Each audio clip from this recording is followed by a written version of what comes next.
Hello and welcome back to The Savvy Psychologist. I'm Dr. Ellen Hendriksen, and every week I'll help you meet life's challenges with evidence-based research, a sympathetic ear, and zero judgment.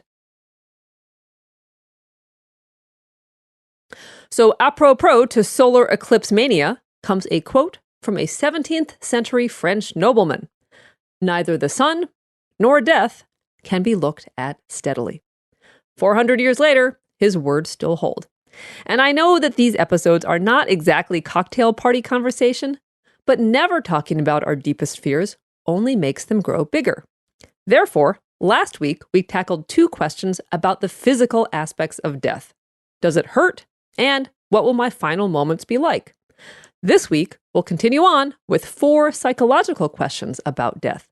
So big thanks to listener Mark in North Carolina for starting this conversation. So let's get into the fears. Fear number 1 is, I'll die with regrets. And this is certainly a legit fear. Pretty much everyone regrets something, though not necessarily a past action. Indeed, 2 researchers from Cornell University found that our greatest regrets come less from the things we did and more from what we let slip through our fingers.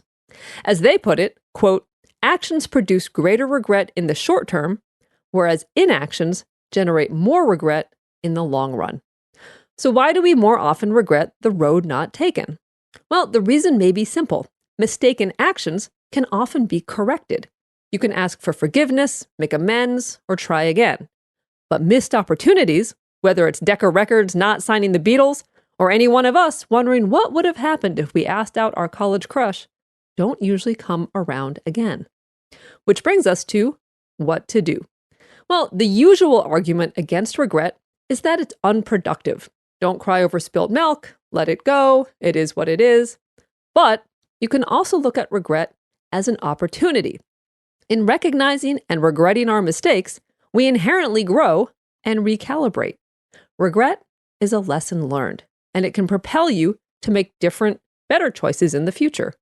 It can reaffirm your personal standards and values. In other words, regret is shorthand for live and learn. To take things further, we can share that growth and learning with those we love. So instead of focusing on regrets of the past, focus on the future, both yours and the future of those you love.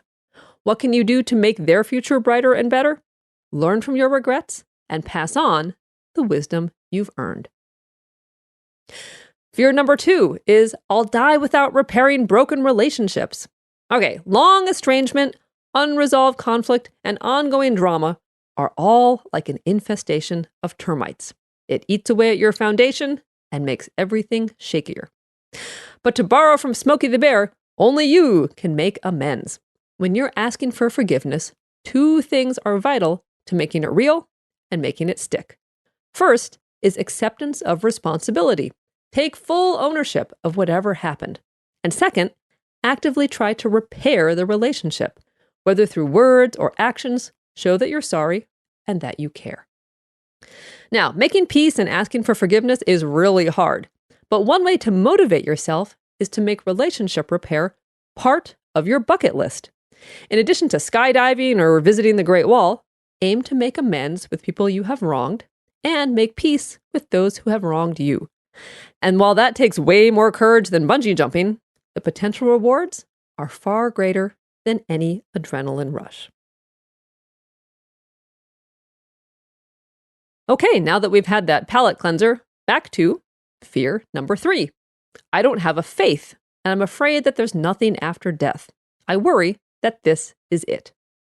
Not identifying with a religious tradition, as is the case for 23% of American adults, can be a challenge when contemplating what happens after we die.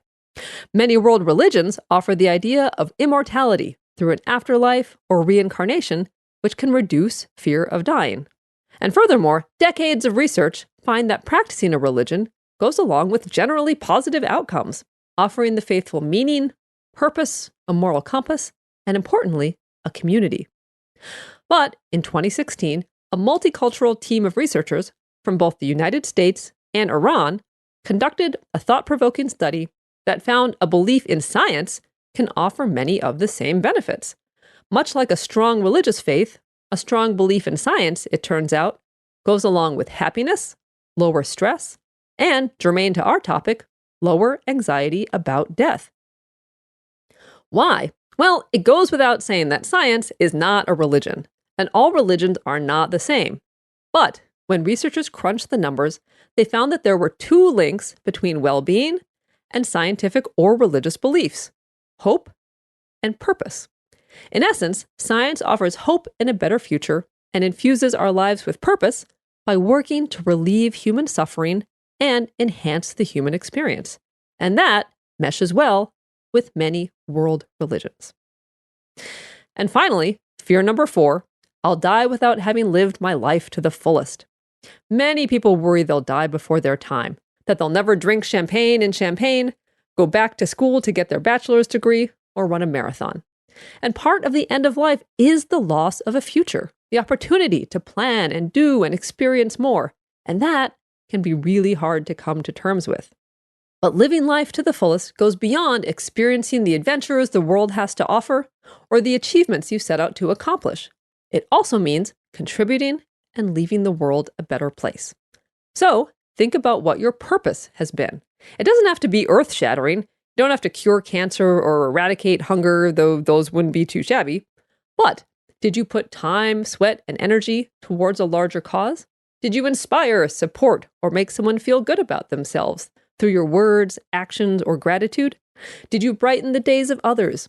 Did you model resourcefulness, creativity, compassion, or another value you hold dear? By all means, experience the fun and amazing things life has to offer, but also find your meaning. It's an ongoing process, but no matter your circumstances, it's growing beyond yourself and connecting to a larger purpose. To wrap up, these are all heavy topics, none of which can be adequately addressed in a listicle of 4 tips.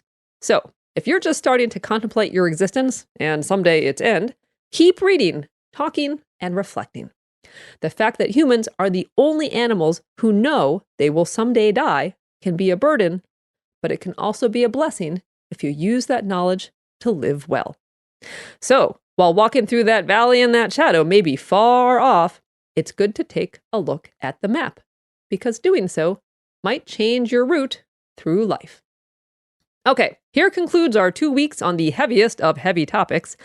Next week, we'll bring you an oldie but goodie from the archives on mindfulness, and then we'll launch into September with some great hacks for social anxiety. Thanks so much for making the Savvy Psychologist a part of your life. Never miss a thing when you sign up for the newsletter at quickanddirtytips.com/newsletters or subscribe to the podcast on Apple Podcasts or Stitcher.